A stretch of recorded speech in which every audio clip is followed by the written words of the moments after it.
Bienvenidos a El Reloj de Arena, tu refugio seguro donde el tiempo se detiene y la mente por fin descansa.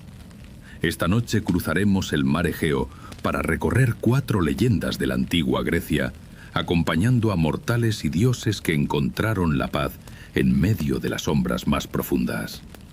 Cierra los ojos, respira hondo y permite que la magia de estos mitos olvidados te guíe suavemente hacia un sueño absoluto. El hilo de oro en las sombras. En la isla de Ítaca, donde el mar abraza las rocas con un susurro eterno, vivía un joven llamado Teseo.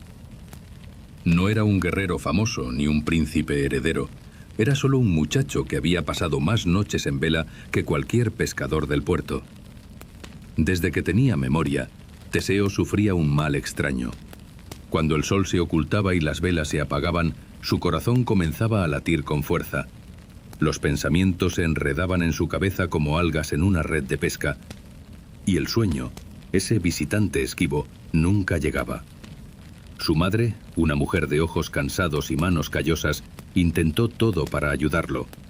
Tés de hierbas, amuletos colgados sobre su cama, canciones de cuna que su abuela le había enseñado. Pero nada funcionaba.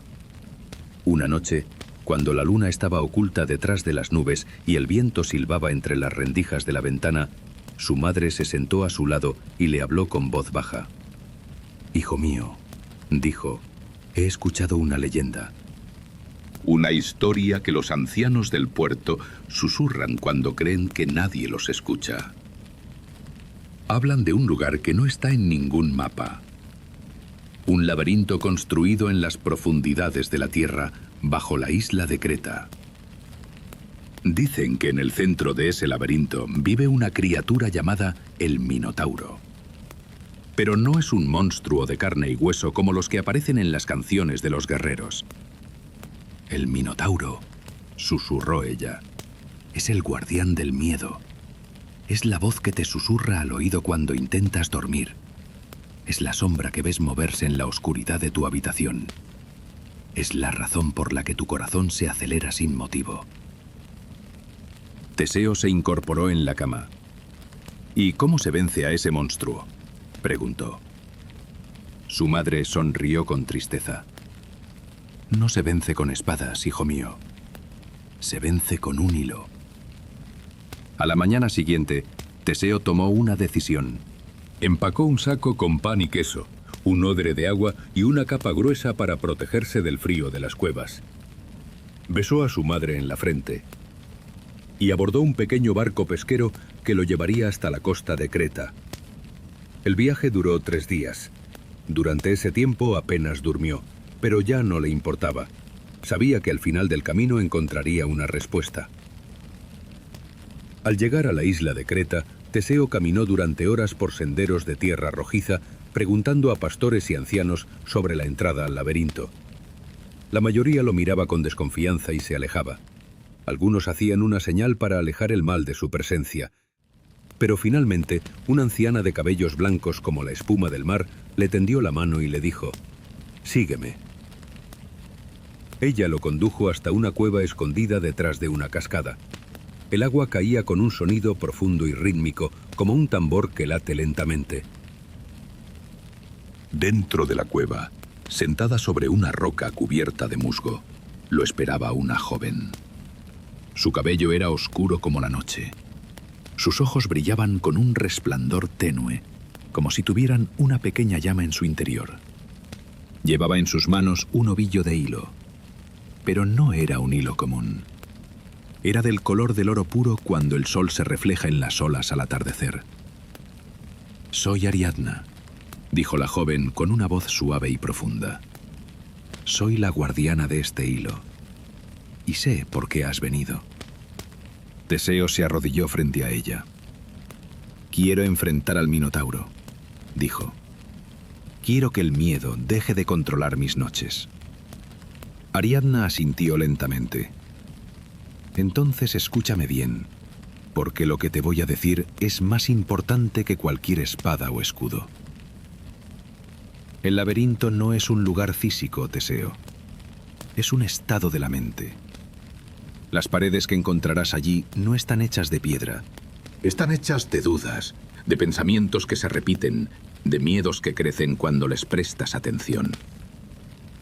Por eso, la única manera de salir no es abrirte paso a la fuerza. Es seguir el hilo. Ella extendió sus manos y le entregó el ovillo dorado. Teseo lo tomó con cuidado. El hilo era suave al tacto, cálido, como si estuviera vivo. Ariadna continuó. Cuando entres, ata un extremo del hilo a la puerta. Luego camina. No importa cuánto avances, el hilo siempre te mostrará el camino de regreso.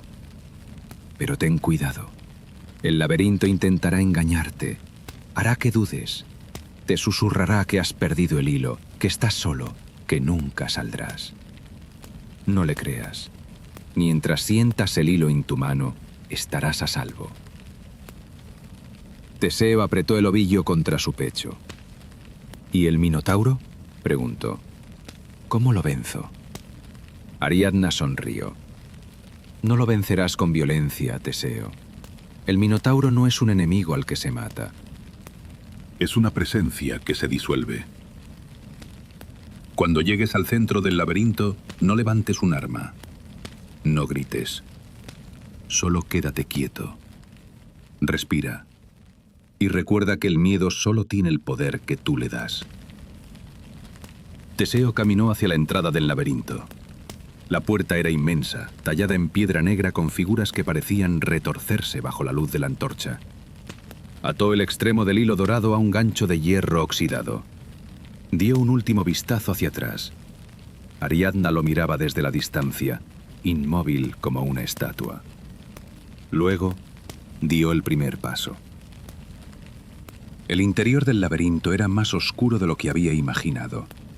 El aire era frío y denso, como si hubiera estado atrapado allí durante siglos.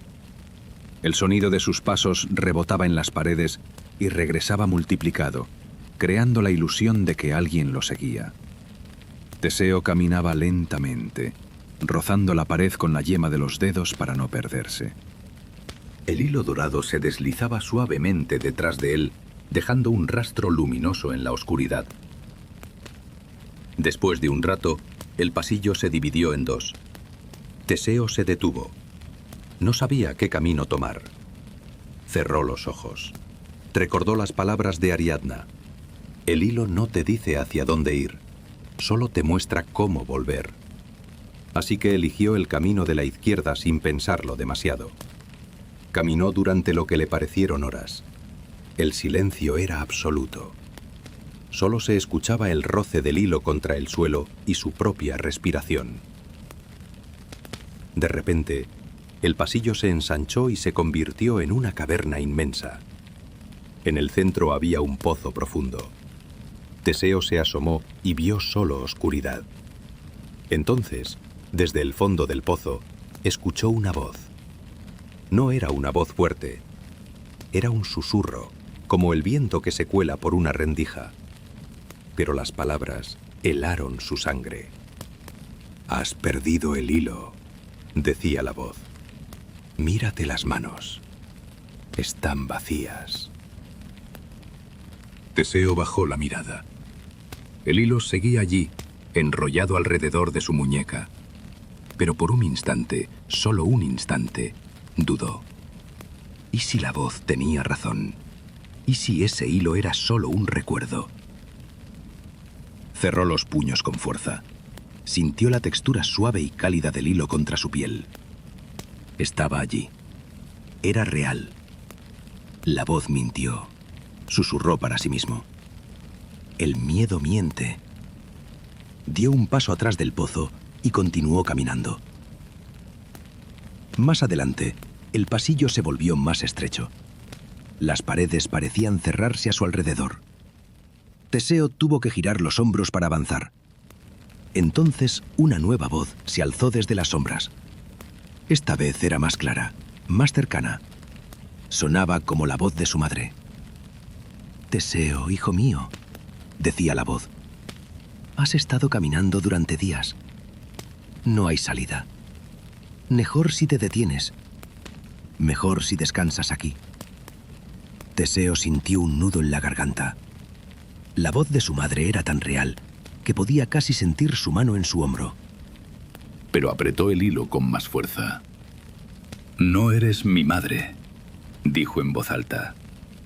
«Mi madre nunca me pediría que me rinda». La voz se apagó. Las paredes volvieron a su tamaño normal. Teseo siguió caminando. Finalmente, después de lo que le pareció una eternidad, llegó al centro del laberinto. Era una caverna redonda, con un techo tan alto que no se veía. En el centro, recostada sobre una roca plana, había una figura enorme. El Minotauro. No era como lo había imaginado. No tenía cuernos afilados ni colmillos ensangrentados. Era una masa oscura, informe, que respiraba lentamente. Y cuando Teseo se acercó, sintió algo extraño. El monstruo no lo miraba con odio.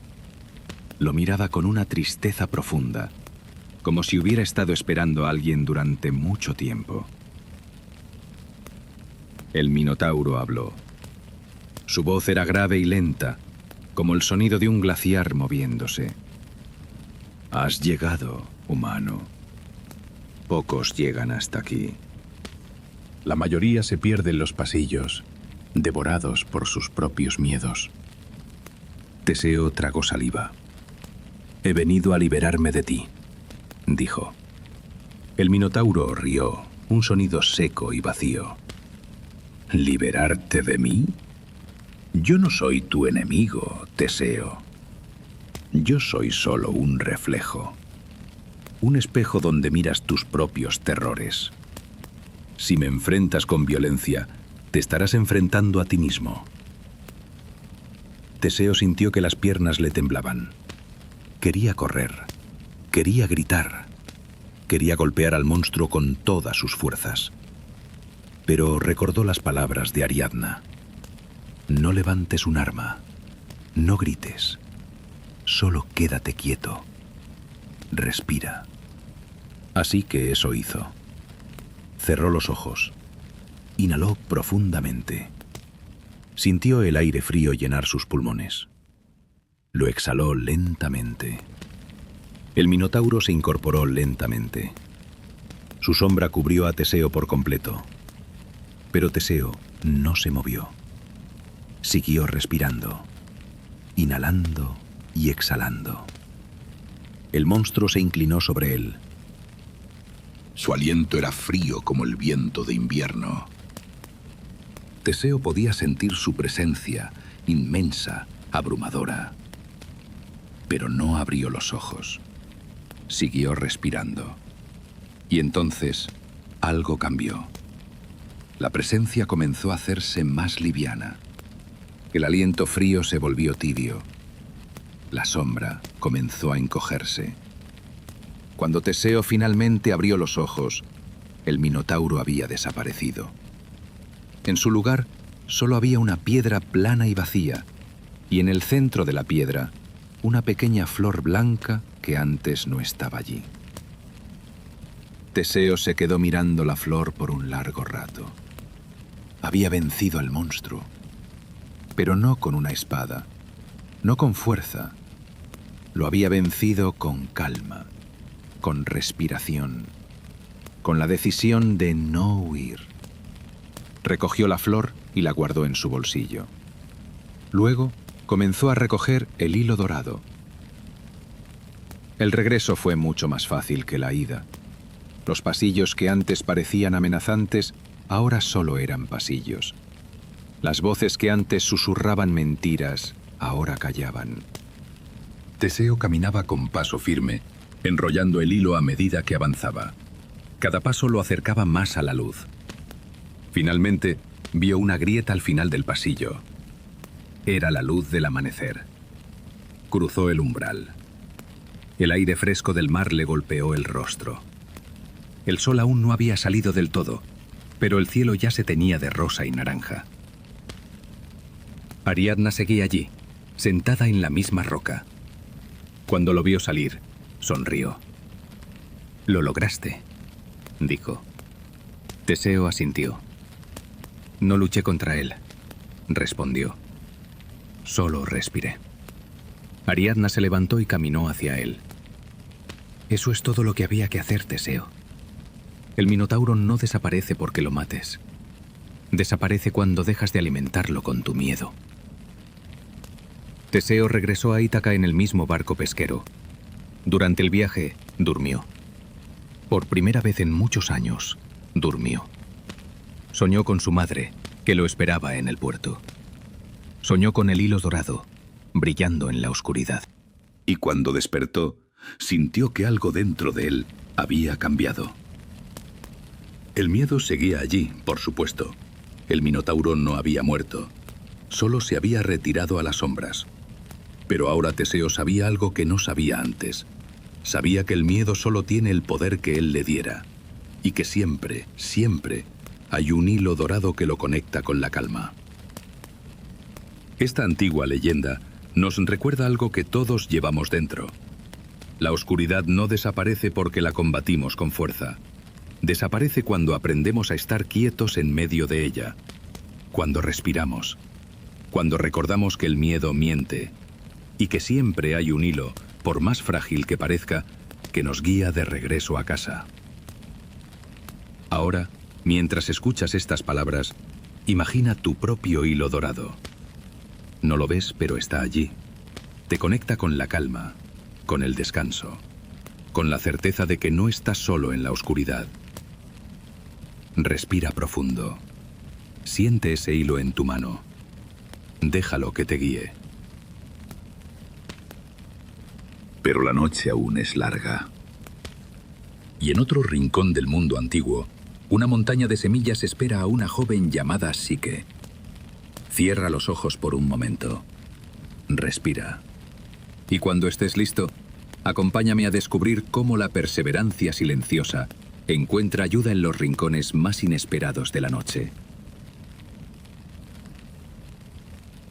La montaña de semillas.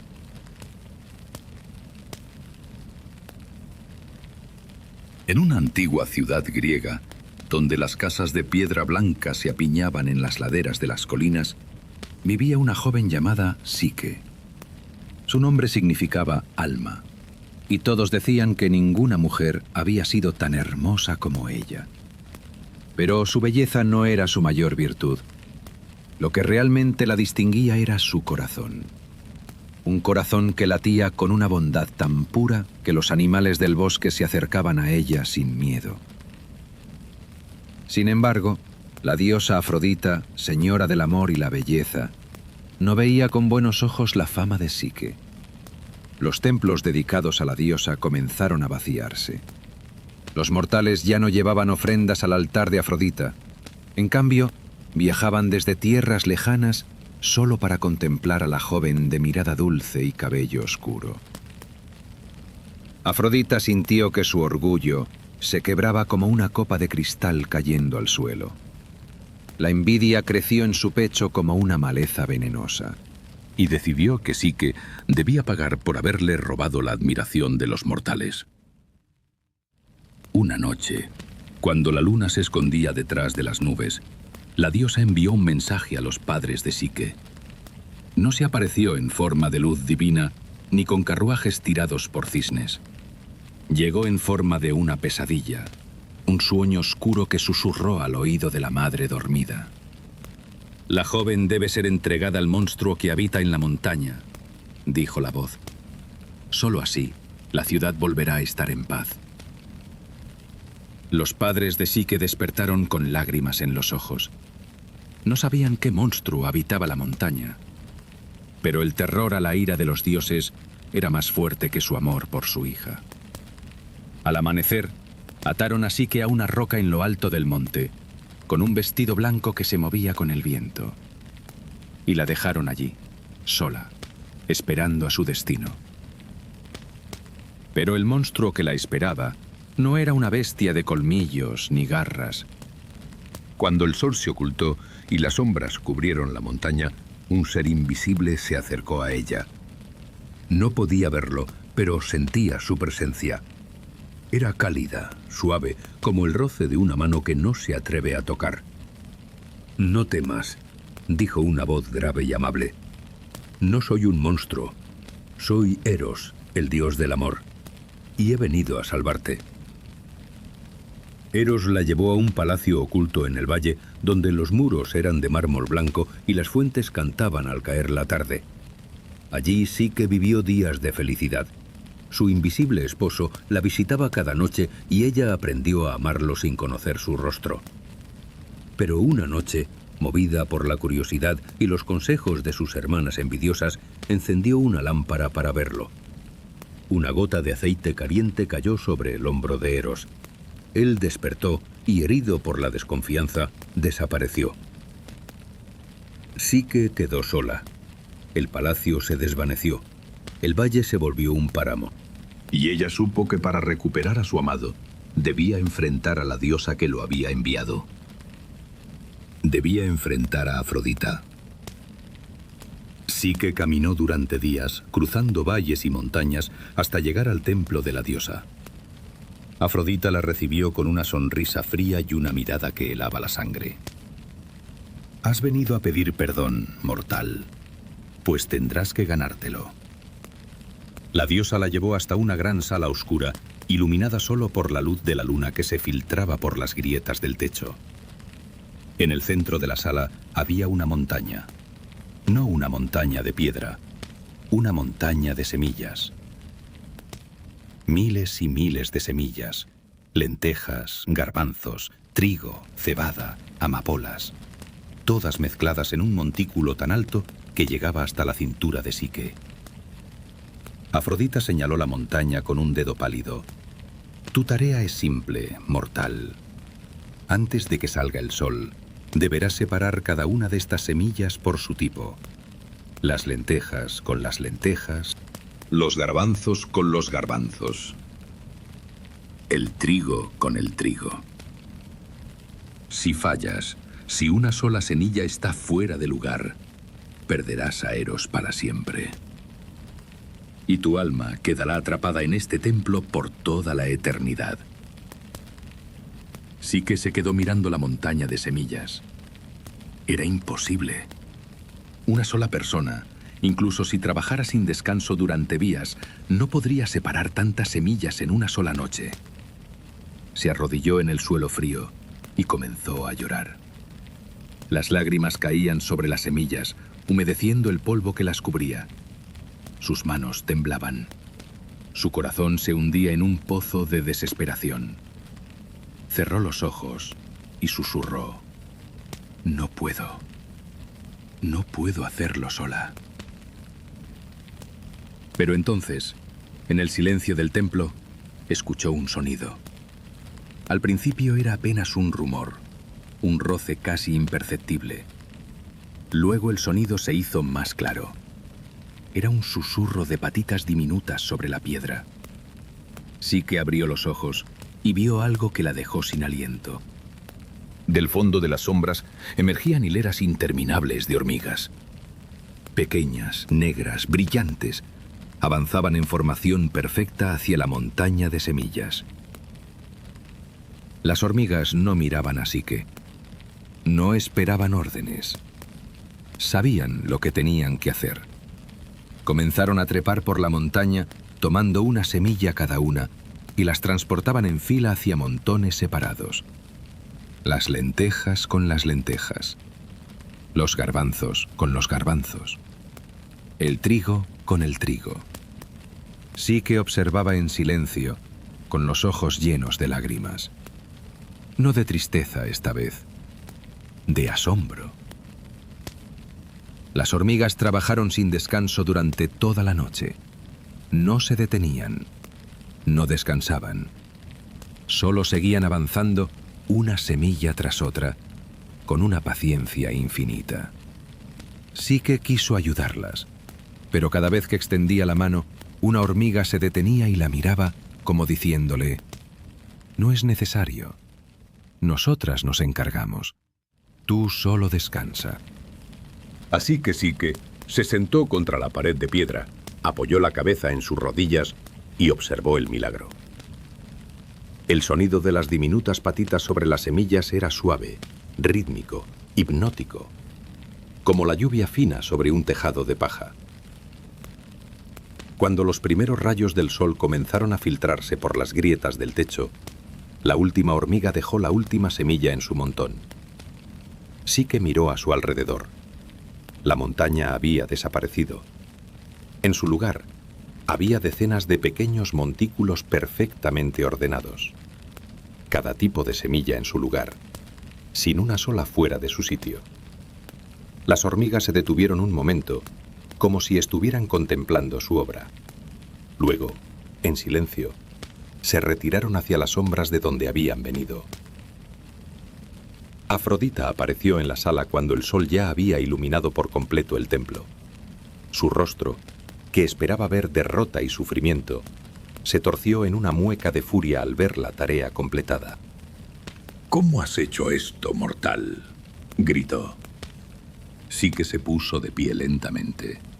No lo hice yo, respondió con voz suave. Llegó ayuda cuando más la necesitaba.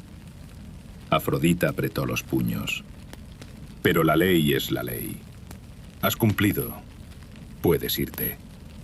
Sique inclinó la cabeza en señal de respeto y caminó hacia la salida. Antes de cruzar el umbral, se detuvo y miró hacia atrás. Las hormigas, pensó. Las más pequeñas de las criaturas, y sin embargo, fueron ellas quienes me salvaron. Afuera del templo, la luz del sol la envolvía como un abrazo. Y allí, recostado contra un pilar de mármol, la esperaba Eros. Su hombro estaba vendado, pero su sonrisa era más brillante que el mismísimo sol. «Lo lograste», dijo. Sique corrió hacia él y lo abrazó con todas sus fuerzas. «No», susurró. «Lo logramos». Esta antigua leyenda nos recuerda algo que a menudo olvidamos en medio de nuestras noches de insomnio. No estamos solos. Por más imposible que parezca la tarea que tenemos por delante, por más abrumadora que sea la montaña de preocupaciones que se acumula en nuestra mente, siempre hay ayuda en los rincones más inesperados. A veces esa ayuda viene en forma de una mano amiga, a veces en forma de un recuerdo cálido, a veces simplemente en la certeza de que no tienes que resolverlo todo esta noche. Puedes soltar la carga, puedes descansar, y mientras descansas, las pequeñas hormigas del sueño comenzarán a trabajar por ti. Ahora, mientras escuchas estas palabras, imagina la montaña de semillas que has estado tratando de separar en tu mente. Los pensamientos que se enredan, las preocupaciones que se mezclan, los miedos que se acumulan. Déjalos ahí. No tienes que resolverlos ahora. No tienes que separarlos. Alguien más lo hará por ti. O tal vez, cuando despiertes, descubras que ya no eran tan importantes. Pero la noche aún no termina. En una isla remota del mar Jónico, un héroe llamado Odiseo lleva años atrapado en una prisión de belleza y melancolía. Cierra los ojos. Respira. Y acompáñame a descubrir cómo se encuentra el valor para navegar hacia lo desconocido.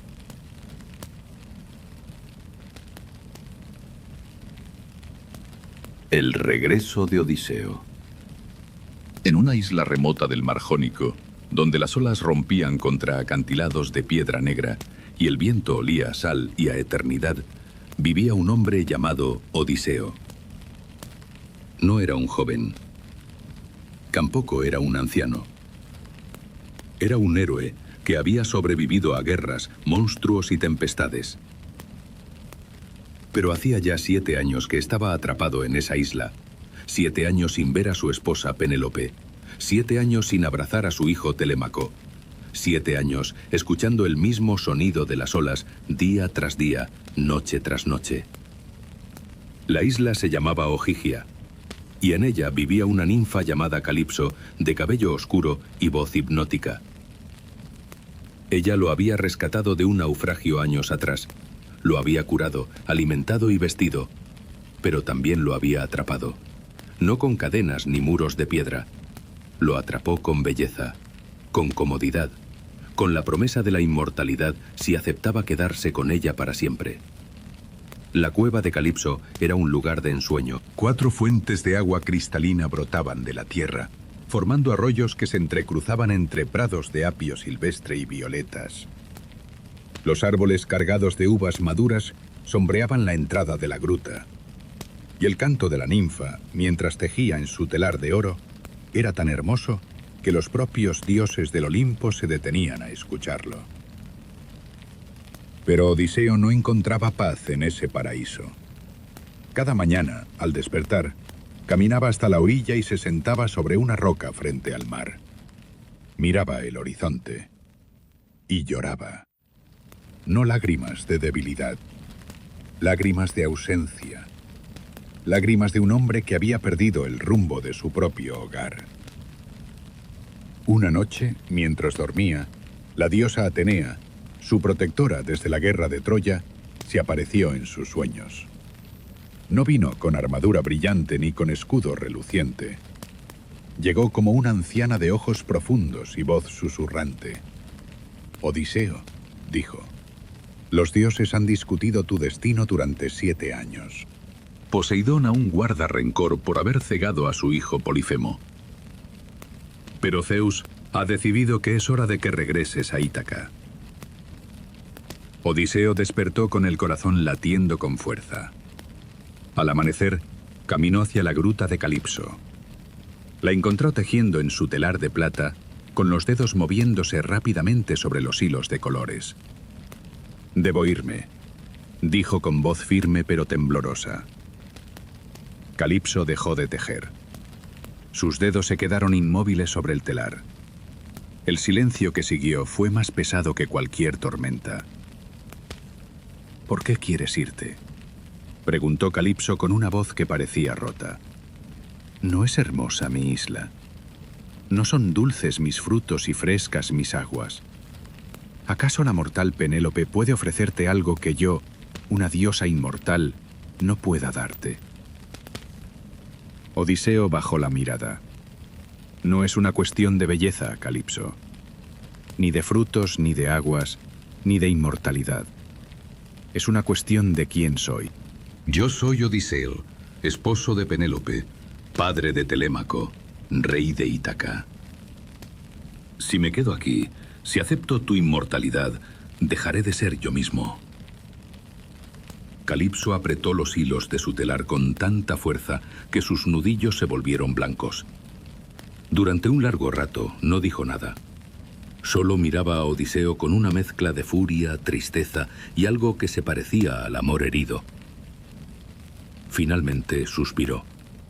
Un suspiro que pareció venir del fondo del mar. «Está bien», dijo en voz baja. «Los dioses lo han decidido. No puedo oponerme a Zeus. Pero dime, Odiseo, ¿construirás tu propia balsa o quieres que yo te ayude?» Odiseo levantó la cabeza. Por primera vez en 7 años, una sonrisa asomó en su rostro. «La construiré yo mismo», respondió, «con mis propias manos. Necesito sentir la madera, el hacha, el sudor. Necesito recordar lo que es construir mi propio destino». Durante los siguientes días, Odiseo trabajó sin descanso. Calipso le entregó un hacha de bronce tan pesada que 2 hombres normales no podrían levantarla. Pero él la manejó con la fuerza de quien ha estado 7 años acumulando el deseo de volver a casa. Cortó 20 árboles. Los descortezó uno por uno. Los alisó con paciencia de artesano. Calipso tejía en silencio mientras lo observaba. No decía nada, pero en sus ojos brillaba una tristeza profunda, como la del sol que se oculta sabiendo que no volverá a ver el mismo mar. Cuando la balsa estuvo terminada, Odiseo la miró con orgullo. No era un barco de guerra. Era una pequeña embarcación, frágil frente a la inmensidad del océano. Pero era suya, construida con sus manos. Navegaría hacia Ítaca o se hundiría en el intento. Calipso se acercó a él al atardecer. Llevaba en sus manos un manto blanco tejido con sus propios hilos de plata. «Tómalo», dijo. «Te protegerá del frío y de las olas». También te doy vino, agua, pan y carne seca para el viaje. Odiseo tomó el manto. Sus dedos rozaron los de la ninfa. Fue un roce breve, pero cargado de 7 años de historia. Calipso dio un paso atrás. Hay algo más que debes saber, Odiseo. Poseidón aún te odia. Cuando estés en alta mar, levantará tormentas para hundirte. No podrás vencerlo con fuerza. Tendrás que vencerlo con paciencia y con la ayuda de quienes te quieren. Odiseo asintió. Lo sé, pero prefiero morir en el mar intentando volver a casa que vivir eternamente en una prisión de oro. Al amanecer del día siguiente, Odiseo empujó la balsa hacia el agua. Las olas lamieron la madera recién cortada. Calipso se quedó en la orilla, inmóvil, con su vestido blanco moviéndose con el viento. Odiseo no miró atrás. Sabía que si miraba, sus pies podrían quedarse pegados a la arena. Hizo una vela que él mismo había cosido con pieles de cabra. El viento la hinchó como un pulmón que respira por primera vez.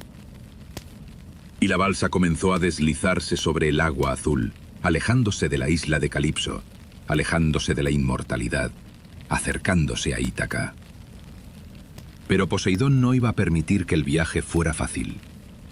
Cuando Odiseo llevaba 9 días navegando y ya divisaba las montañas de Ítaca en el horizonte, el cielo se oscureció. Las nubes negras se acumularon como un ejército dispuesto a la guerra. El viento cambió de dirección y comenzó a aullar con furia. Y una ola gigante, más alta que cualquier montaña de la isla, se alzó frente a la frágil balsa. Odiseo se aferró al mástil con todas sus fuerzas. La ola cayó sobre él con el peso del océano entero. La balsa se partió en 2. Las tablas volaron en todas direcciones, y Odiseo se hundió en las aguas negras y heladas, sintiendo cómo el mar tiraba de él hacia el fondo. Pero no soltó el manto que Calipso le había regalado. El manto blanco de hilos de plata lo mantuvo a flote. Lo envolvió como un abrazo de la ninfa que, a pesar de todo, seguía protegiéndolo desde la distancia. Odiseo nadó durante horas. Sus brazos ardían. Sus piernas ya no respondían.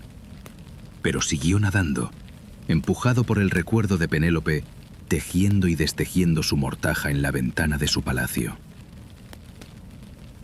Cuando el sol comenzaba a salir, sus pies tocaron tierra.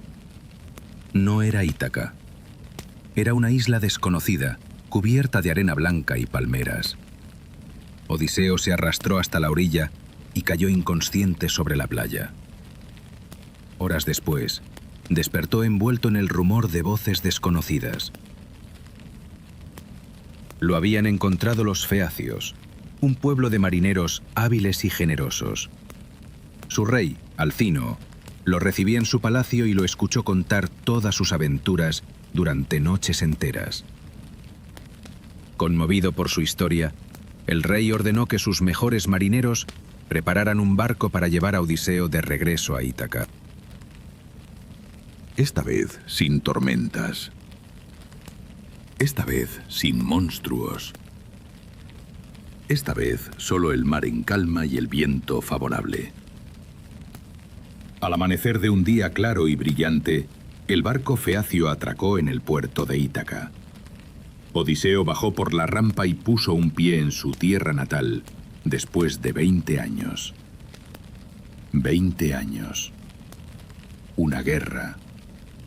Un cíclope. Una hechicera. Una ninfa. Tormentas, naufragios y monstruos. Y finalmente, estaba en casa. No corrió al palacio. Caminó lentamente por los senderos de piedra que había recorrido cuando era niño. Reconoció cada árbol, cada fuente, cada casa blanca con techos de tejas rojas. Cuando llegó a la puerta de su propio hogar, se detuvo. Escuchó el sonido de un telar. Penélope seguía tejiendo. Y también escuchó la voz de un joven dando órdenes a los sirvientes. Su hijo Telémaco, que ahora era un hombre.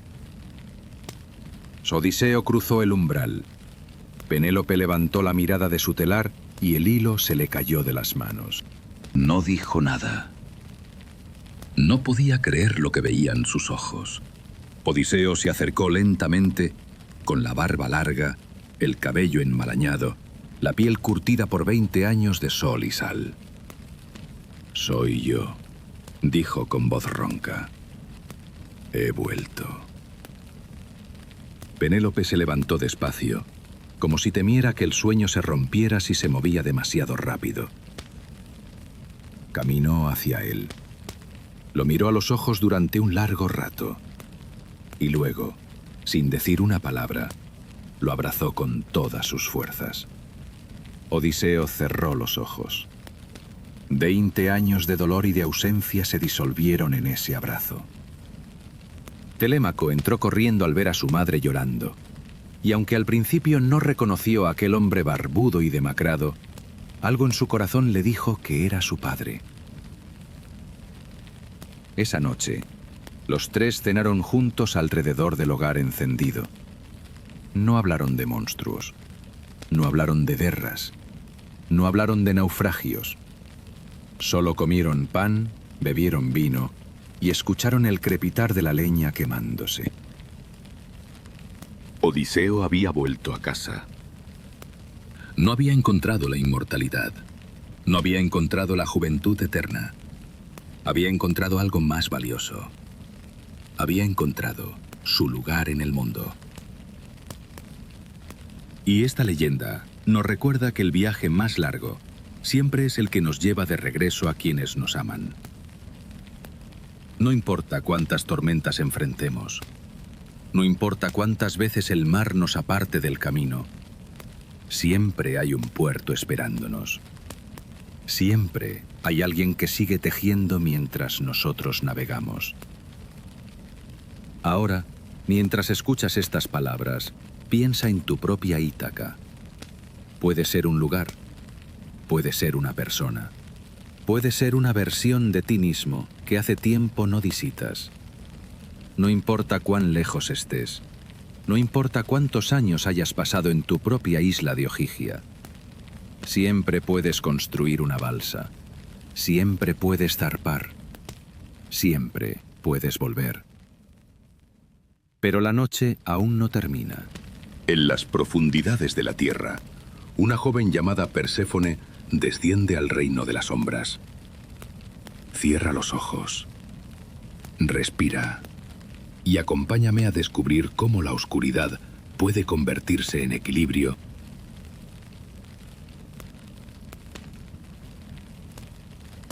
El pacto del inframundo.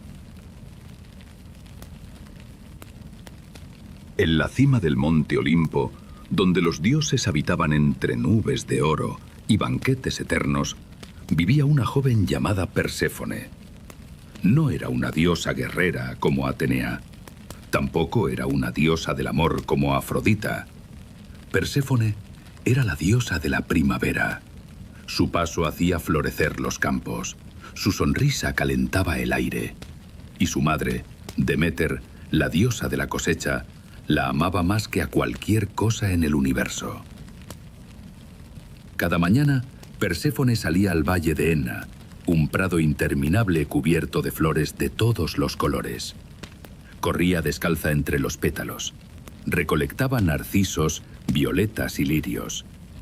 Las ninfas de los ríos cantaban para ella, y el sol la acariciaba con su luz tibia y dorada. Era feliz. No conocía el dolor. No conocía la oscuridad. No conocía la muerte. Pero en las profundidades de la tierra, muy por debajo de sus pies descalzos, había un reino donde el sol nunca llegaba. El inframundo. Gobernado por Hades, el dios de los muertos, señor del silencio y de las sombras eternas. Hades llevaba siglos observando la luz de los mortales desde la oscuridad. Y una vez alzó la mirada y vio a Perséfone bailando entre los narcisos. Algo dentro de él, algo que creía muerto desde hacía milenios, se estremeció. Hades sabía que ningún dios del Olimpo aceptaría su amor. Era el señor de los muertos. Su reino era frío, silencioso y temido por todos. Pero la soledad había cavado un pozo tan profundo en su pecho que decidió actuar. Una tarde, mientras Perséfone se agachaba para cortar un narciso blanco, la tierra se abrió a sus pies. Un carro negro tirado por 4 caballos de crines oscuras emergió del abismo. Y Hades, con su corona de ébano y su manto de sombras, la tomó de la cintura y la arrastró hacia las profundidades. Perséfone gritó, pero su voz se perdió en la grieta que se cerró detrás de ella. Las flores del valle se marchitaron al instante. Los árboles perdieron sus hojas. Y Deméter, al escuchar el eco del grito de su hija, sintió que el mundo se derrumbaba. Durante días, Deméter buscó a Perséfone por todos los rincones de la tierra. Preguntó a los ríos, preguntó a los vientos, preguntó a las estrellas, pero nadie sabía dónde estaba su hija. La diosa de la cosecha dejó de cuidar los campos. Las plantas dejaron de crecer. Los frutos no maduraron. El hambre se extendió por el mundo de los mortales. Y el frío del invierno, que antes solo duraba unos meses, comenzó a quedarse para siempre. Mientras tanto, en el inframundo, Perséfone bajaba por un camino de piedra negra rodeada de sombras. No había flores allí. No había luz. No había canciones. Solo el silencio absoluto y el eco de sus propios pasos resonando en las paredes de obsidiana. Finalmente, llegó al trono de Hades. Era un salón inmenso, iluminado solo por el resplandor rojo de las grietas de lava en el suelo. Y allí, sentado en un trono de huesos y piedra, la esperaba el dios de los muertos. «No temas, Perséfone», dijo Hades con una voz profunda, pero no cruel. «No te he traído aquí para hacerte daño». La joven lo miró con miedo y desconfianza. «¿Por qué me has arrancado de la luz?», preguntó. Hades bajó la mirada. «Porque estoy cansado de la oscuridad. Porque vi tu luz y quise tenerla solo para mí». Los días se convirtieron en semanas. Perséfone recorrió el inframundo. Conoció los ríos Estigia y Leteo. Vio las almas de los muertos vagando en silencio. Escuchó el llanto de los que habían perdido el amor. Y poco a poco, algo extraño comenzó a ocurrir. La oscuridad dejó de darle miedo. El silencio dejó de ser una amenaza. Empezó a encontrar belleza en las sombras. Las granadas que crecían en los jardines del inframundo le parecieron las frutas más dulces que había probado nunca. Una noche, Hades se acercó a ella con un paso tímido, casi tembloroso. Llevaba en sus manos una granada partida por la mitad, con las semillas rojas brillando como rubíes. «Toma», dijo. «Es lo único que puedo ofrecerte en este reino de sombras». Perséfone tomó la granada. Comió 6 semillas, dulces, jugosas, llenas de un sabor que no había encontrado en ningún lugar de la superficie. Y en ese momento, sin saberlo, selló su destino. En el mundo de arriba, Deméter seguía llorando. Los campos estaban muertos. Los ríos se habían congelado. Los mortales comenzaban a morir de hambre. Zeus, el rey de los dioses, no pudo ignorar más el sufrimiento. Envió a Hermes, el mensajero, al inframundo para negociar la liberación de Perséfone. Hermes cruzó los ríos de sombras y llegó hasta el trono de Hades. «La ley es clara», dijo. «Quien come algo en el inframundo debe quedarse aquí. Pero también es ley que ningún dios puede retener a otro contra su voluntad. Perséfone dio un paso al frente.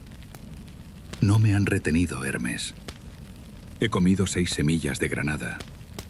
Y aunque no elegí venir aquí, he elegido quedarme. Hades la miró con asombro. ¿Elegiste quedarte?, preguntó en voz baja. He aprendido que la oscuridad no es mala. Es solo diferente. Y tú, Hades, no eres el monstruo que todos creen. Solo eres un dios solitario que necesita luz. Zeus intervino y dictó un pacto.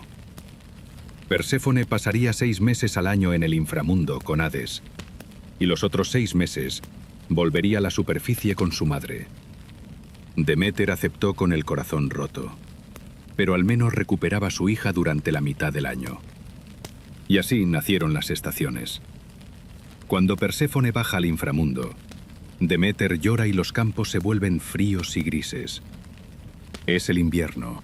Cuando Perséfone regresa a la superficie, su madre sonríe y las flores vuelven a nacer. Es la primavera. Esta antigua leyenda nos recuerda que la oscuridad no es nuestra enemiga. Todos tenemos un inframundo dentro de nosotros, momentos de tristeza, noches de insomnio, días en los que el sol parece no salir.